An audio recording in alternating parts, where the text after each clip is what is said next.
Okay, it works. Il marche? Yeah. Oui? Okay. So, hello everyone. Thank you very much for being here today. So, I'm Mathieu Garnero. I'm a project director of the Finance Climate. So, it's a project dedicated to sustainable finance at ADEME. It's a French agency dedicated to ecological transition. And today we are here at the UNDP pavilion. So thank you very much to the UNDP and also to the FC4S, the Financial Center for Sustainability, to invite us today. And today, so we are going to speak about the follow-up of the Net Zero Alliance. And we have a very interesting panel today to discuss it. So to start, we have Simon Kramer of the defense. So you are data director of data strategy. Then there is Florence Lustmann, president of France Assurance. After Etienne Barrel, deputy CEO at the Fédération des Banques Françaises. And last but not least, Thierry Deo, president of Finance for Tomorrow and CEO of Meridiam. So a roundtable with 3 steps. We will discuss on the progress made this year. Then we will discuss about the link between commitment and action in the real economy. And at the end, some perspective for the next years. So to start, maybe just to set the scene, last year in Glasgow, there were a big step that has been passed with the involvement of many financial institutions in the Glasgow Financial Alliance for Net Zero. And I make some cocorico, like we say in France, because a lot of French banks, French insurers, French asset managers and asset owners belong to those initiatives. So it's a very important message, I think, for the French institutions. And so now we are going to discuss what has been done since last year, since the commitment. And maybe before starting and handing over the mic, I will just say what we have done at ADEME first to start the discussion. So at ADEME, since last year, I can highlight maybe 3 types of action that has been of interest, I think, for you. The first one, we have launched a methodology to assess the quality of the transition plan of financial institution that is called Act for Finance. And this methodology will enable to assess the transition plan that will be published, not only in the context of the CSRD, by all the financial institutions. Second element, we have continued our work on a sectoral transition plan, and we are going to publish this year the sectoral transition plan for the aluminium. We are also going to publish the transition plan dedicated to steel and also to the chemical industry for plastic and also for fertilizer. And it helps to implement the national low carbon strategy. Last point, thanks to the French 2030 plan, we are an operator to provide subsidies to decarbonize industry. And this year we have a program of zero fossil fuel industry, but also a fast decarb program which help to find solution in the context of the Ukrainian crisis of energy. So it's really interesting to have provided some help to deepen and to fasten the decarbonization of industrial actors. And now I will pass the microphone to Laurence to discuss a bit of what has been done on France Assurance. Thank you, and thank you for the invitation. Just to remind everyone, as insurers, risk, it's our job, it's our core business somehow.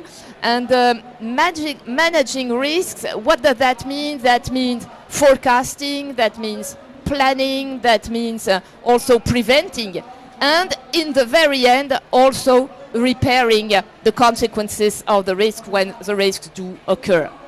And on the statement regarding risks today in the world, all the prospective risk reports point out that climate change is the single biggest risk for the future. So, what the consequence of for us for insurers? Well, it has strong consequences, of course, on the claim side, because our job is to rebuild and to repair the real world every day. In our country alone, we open more than 35,000 new claims every day, which means that, in fact, my job is to repair the real world, to repair the cars, to repair buildings, and to do so, we need to have a circular economy which is stronger and reliable. And we're working on that with government for the moment. This being said, my second job somehow is to invest all the money of the policyholders. And of course, to do so, we keep in mind the consequences of this climate change that I have been mentioning and that we see through the claims. So, to be very brief, we have taken 3 major commitments in the past. The first one was in 2017. We committed to stop financing coal expansion projects. What happened in 2021? Over 2.1 billion euros have been removed from the coal investment between 2020 and 2021. And as a consequence, the exposure of French insurers to coal now is very low, around 0.6% of their global assets. We have also committed to reducing oil and gas investments. 1.1 billion euros have been removed from oil and gas investments, and as a whole, only 1.2% of our assets are still linked to oil and gas.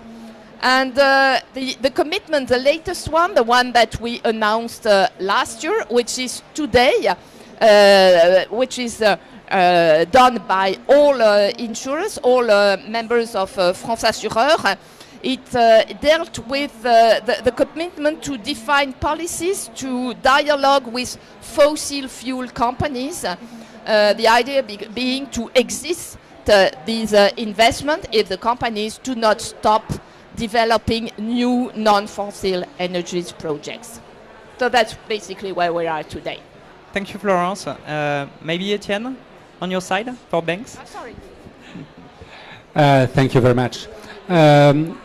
1 year after COP26, I guess that's the main difference for French banks, which are all part of Net Zero Banking Alliance, is that they unveiled their objectives and their commitments for all the main sectors. Out of the 9 sectors, they chose the most emitting ones, and so they discovered what they will do sector by sector to reduce their impact on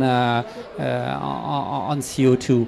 And I will take the example of oil and gas, which has been chosen by every large French bank as a sector where at least before 2030, and for some of them before 2025, they have chosen to give their objectives on 2 KPIs. First one is mandatory by NZBA, which is the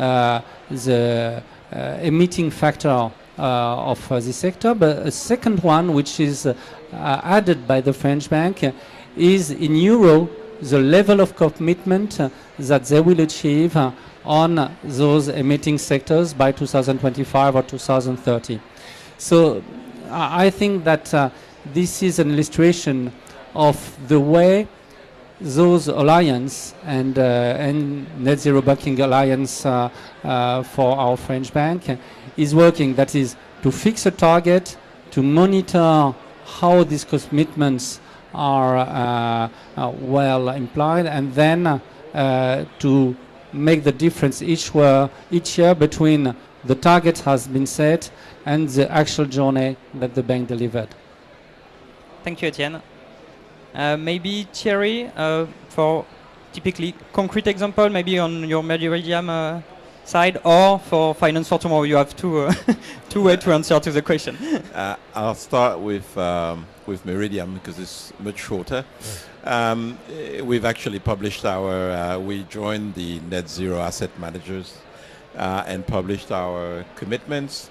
I think we took the year to sort of connect the commitments to the tools we have to measure, because it's good to have commitments, but also you have to be able to measure. I mean, I'll talk about this as well with Finance for Tomorrow. So because we had an alignment measurement tool with Carbon 4, Chiara, that you all know, but we had to connect that to our net zero commitment. So we do have from a 2019 base, a 50% decrease of Scope 1 and Scope 2 by 2030, and obviously a net zero by 2050. But we now know how to deliver this with our tool. So I think that was an important year in terms of working this. From Finance for Tomorrow perspective, I think our job has been to push people to join alliances for net zero. That's what we do. That's the thing is, I think we were also quite well equipped with what you've promoted with us, which is the Observatory for Sustainable Finance, because the goal is actually to follow the trajectory of the financial sector, whether on the bank side, and as you know, all the actors, banks, insurers, and others publish their own commitments. So now we probably will get now net zero commitments. So we had to also to adapt the observatory, and we're still adapting the observatory to be able to be more comprehensive on this. But it is also true for the other sort of tools that Finance for Tomorrow is running or promoting, because this is a fairly different way of looking at things, where people were being quantitative and additive. Now you have to be target reduction, which is a bit a slightly different way of seeing things. And last, but Simone will talk about this much better than I can. The One Planet Data Hub and the GFANS and Bloomberg has really joined forces to create a data center for this, which I think is quite important, because measuring and data is what we need to be credible in this trajectory.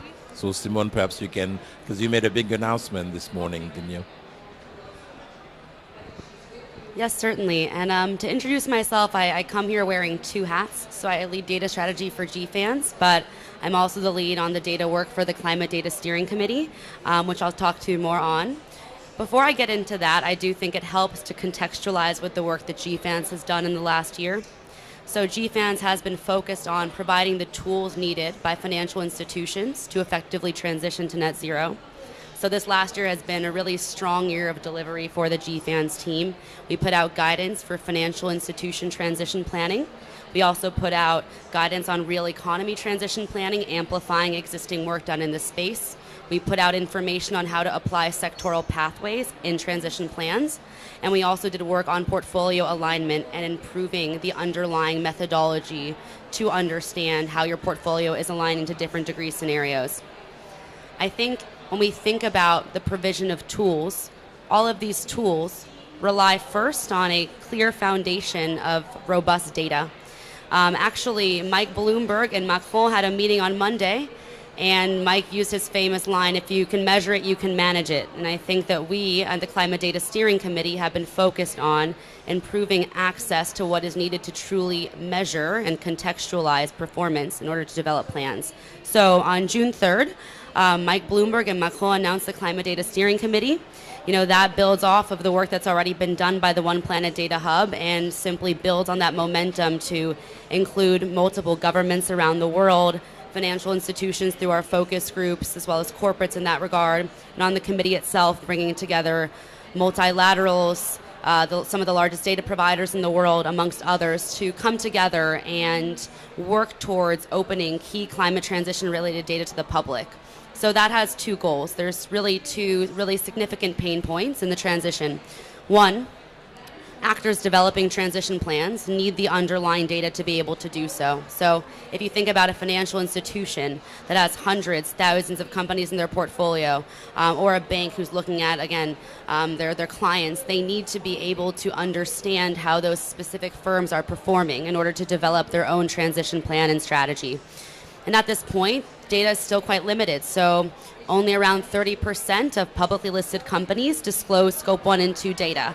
That clear, important underlying GHG emission data that is the basis of understanding the pathway to mitigation.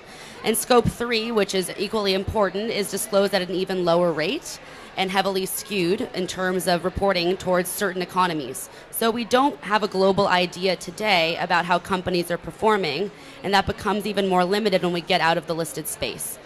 The second pain point is for actors that want to track progress and really understand where are we going on this pathway to net zero? How are we fitting into this carbon budget? And I think because of that, the Climate Data Steering Committee has issued its final recommendations, which recommend that a net zero data public utility be developed. That's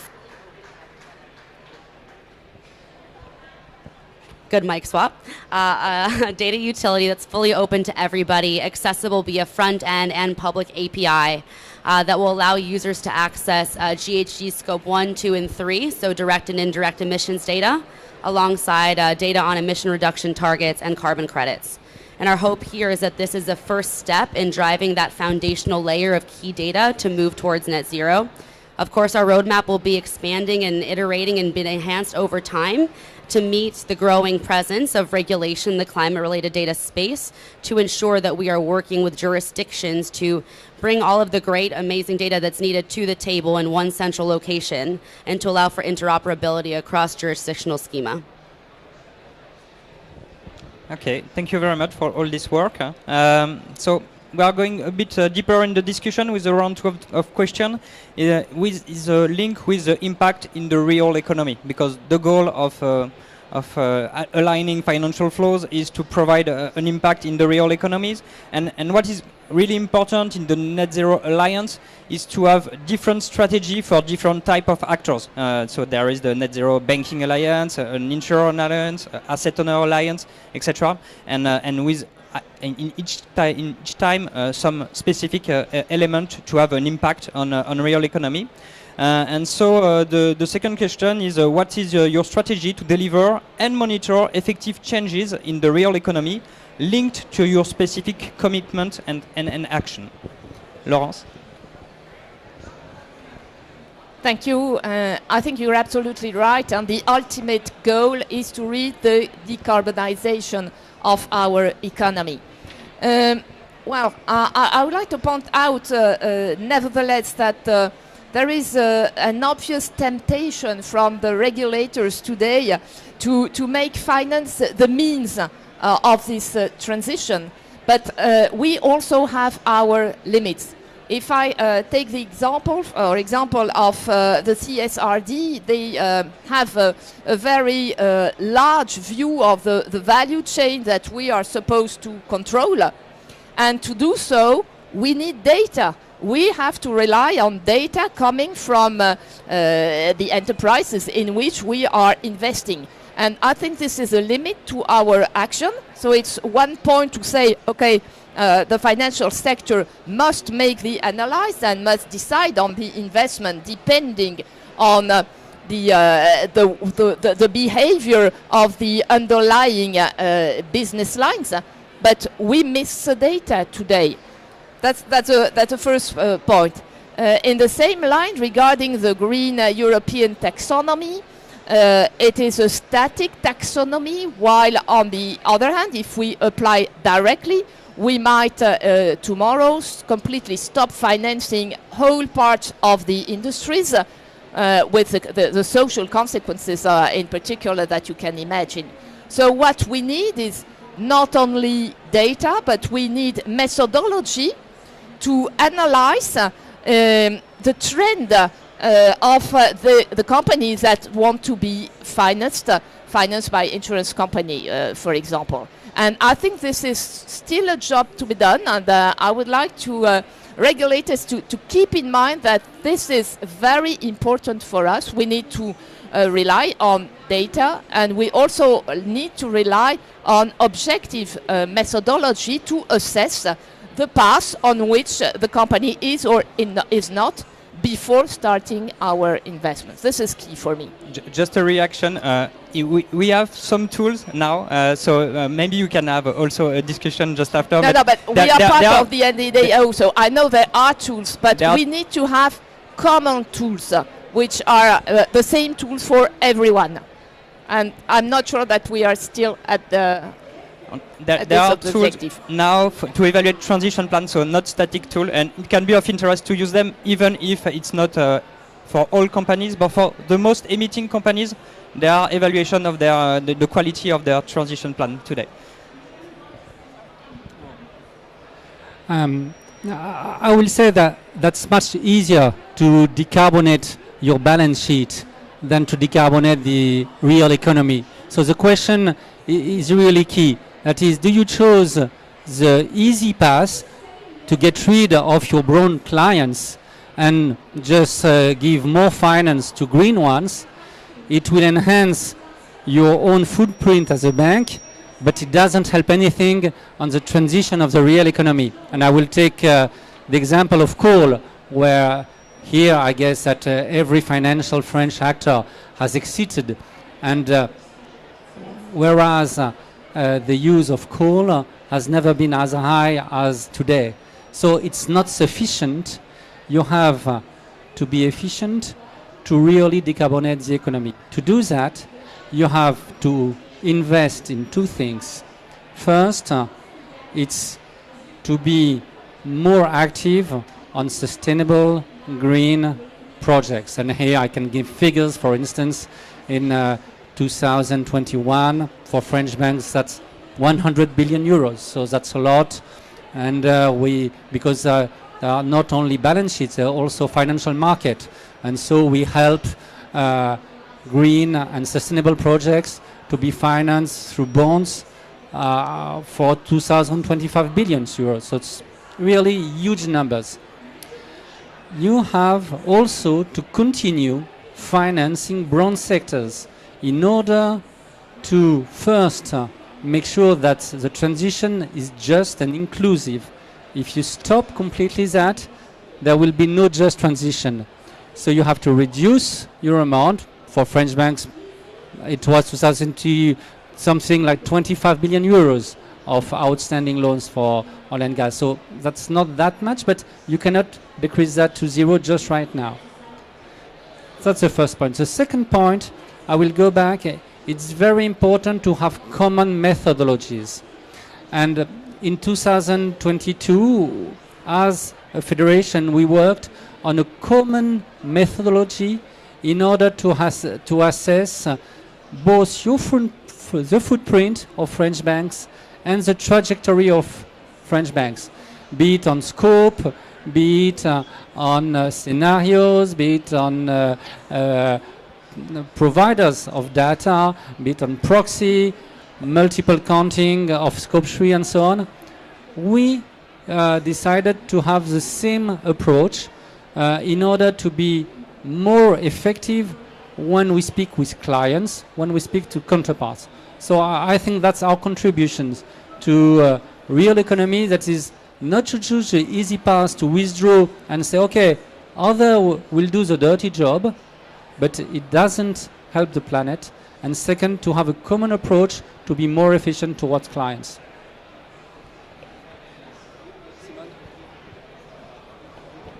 So yes, can you elaborate a bit, Simon, on how NZ Net Zero Alliance try to have an impact on real economy through the... Yeah, certainly. So I think, again, two things. So I'm going to wear my GFANS hat first and then my Climate Data Steering Committee hat. So on the GFANS front, there's quite a bit being done to really think through how we can facilitate a reduction in emissions in the real economy. GFANS has come out with 4 financing strategies that bring this to mind.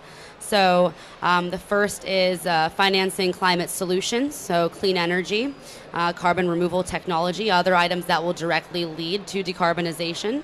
The second is investing in firms that are already aligned to net zero. But we realize that that's not enough in order to decarbonize the real economy. And there's two other strategies that we have brought to the table to think about what more can be done.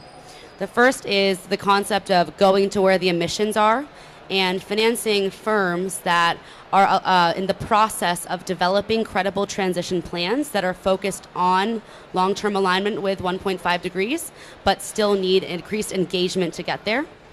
And the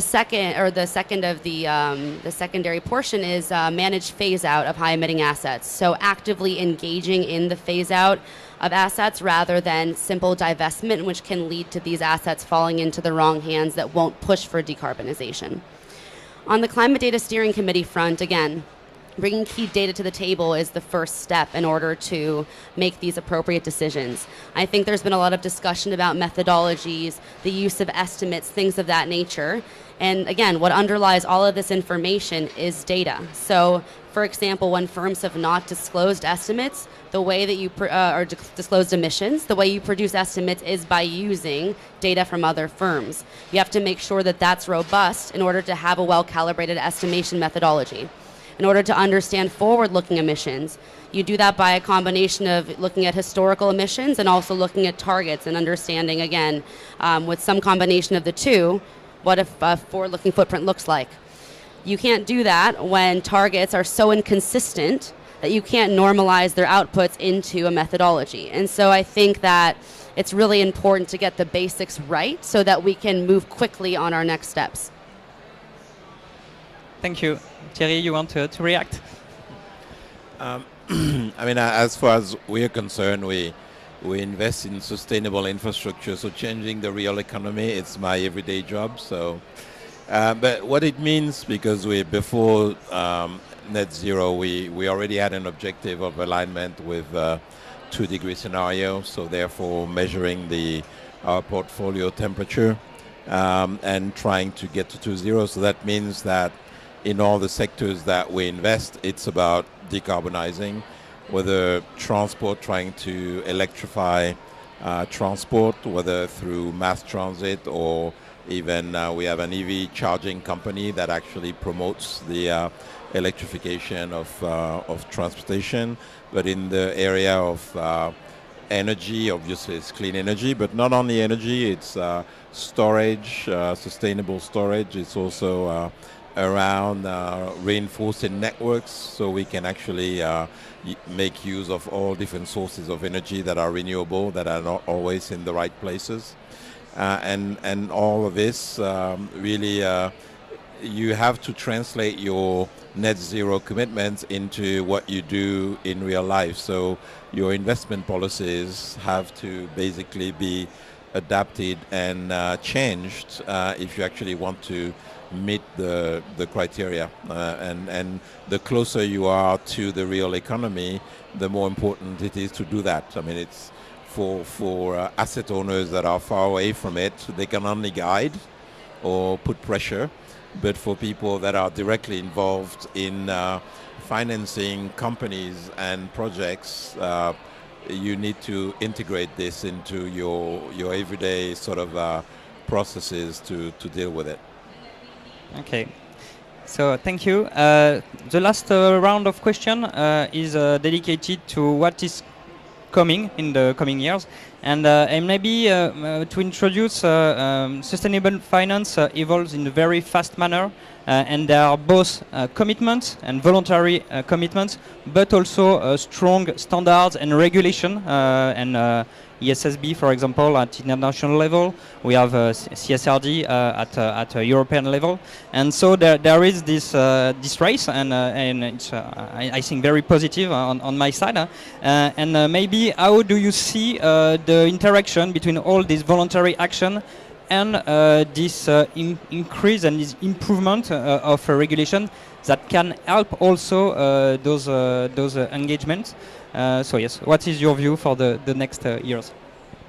And to start, Simon. Great, thank you. So I think that mandatory regulation as it relates to data disclosure is the absolute key step forward in terms of aligning with the goals of the Climate Data Steering Committee, which is enabling access to robust data. And we're very much looking forward to and happy about all of the work that's being done with CSRD, with ISSB, and in many other jurisdictions where we're seeing TCFD, for example, implemented as a first step towards mandatory disclosure requirements. I think the key next step there in terms of how we think about facilitating access to data from a climate data steering committee perspective is thinking about how we can allow for some sort of centralized mapping across taxonomies to enable interoperability of data. I think that's going to be critical, thinking about multinational firms and investors that need to really understand where the world is going. They're going to need to be able to interact with data across different disclosure schema in order to be able to have a full idea of what's happening. And that's certainly something that we're thinking about, especially as we see many different disclosure regimes push the digitization agenda. The more digitization we see in data using formats like XBRL, the easier it's going to be to ultimately map these different taxonomies, and the more access we'll be able to give to users, for example, of the net zero data public utility. Thank you very much. Etienne, maybe? Yes, two things. First, I'm a strong believer in global alliances because finance will only be efficient on a global level, and we see that for level playing field issues, that is when between jurisdictions you have a very different regulation. It is very important that through voluntary alliances we have something which is more even between the countries. Second, I think that the path forward for banks is very clear. We have disclosed our first sectors now. We have 18 months to disclose all our sectors, so we have some work to do, and it's very clear. Finally, I think that some sectors will be with scenarios that are global. For instance, on power generation, we have a scenario. For agriculture, we have nothing, and we are very happy to work with ADEME, for instance, in France, where we will elaborate something, but which will be local. So I think here we have some work forward in order to make those local initiatives more global. Thank you. Laurence? Yes, when I'm looking at the pipeline of the European regulation, I mean, it's a nightmare. It's a real nightmare, and there is no consistency between all these regulations that are coming and that will impact us. So it's not only the convergence between our own commitments and the existing or the future regulations, but it's also a tremendous challenge for us that we have tackled at the level of France Assureur as a federation for the benefit of our members. But we did the mapping of all that is in the pipeline, as I said, and I can tell you that for medium-sized or small companies, I mean, the burden will be, to my point of view, excessive. If I compare it to the ultimate goal is to change the real life, to change the European economy, to make it greener. And from that perspective, we have very specific tools as insurers, which are more on the liability side than on the asset side. And for me, the key word, the conclusion, is to work also on adaptation. Adaptation of the real world, adaptation to climate change, and there we are very much involved. Also, as a federation, we support innovation. We have installed a specific web TV which promotes innovative solutions regarding climate change, for example. And for me, to reach this ultimate goal, we should not get lost in all these regulations which are just supplementary burdens, not to forget the Solvency II review, of course, solvency constraints, but we also have to deal with the real world, which is the liability side for insurance companies. Thierry, for the last word.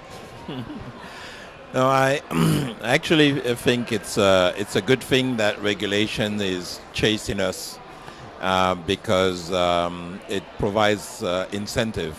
I mean, having said that, I agree that it's slightly chaotic, but it's okay under only one condition, is that regulators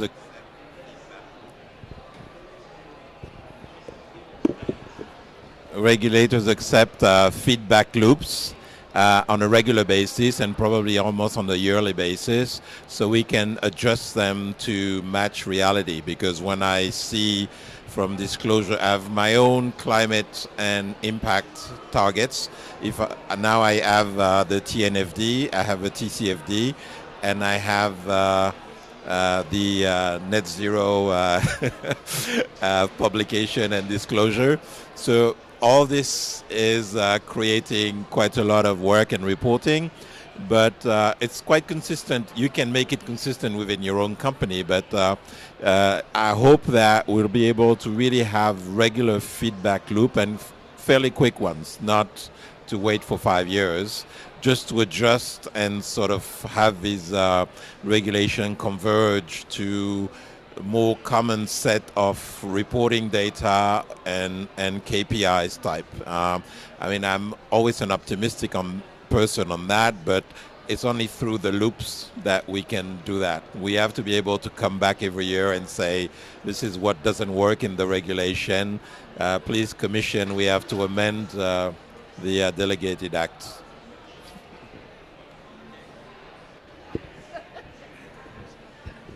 No, just a last word to thank you, all of you, for participating to this panel and for the assistance. And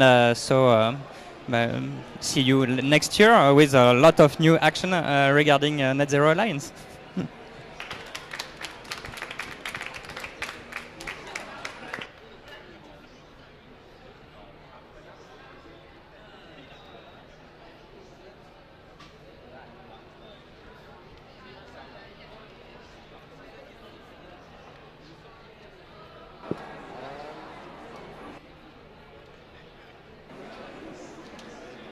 Play it on the telly.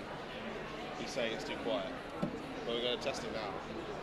That's Yeah, what I mean, try like, and crank the volume and I think explain that there's some Egyptian guy who's never here. yeah, yes.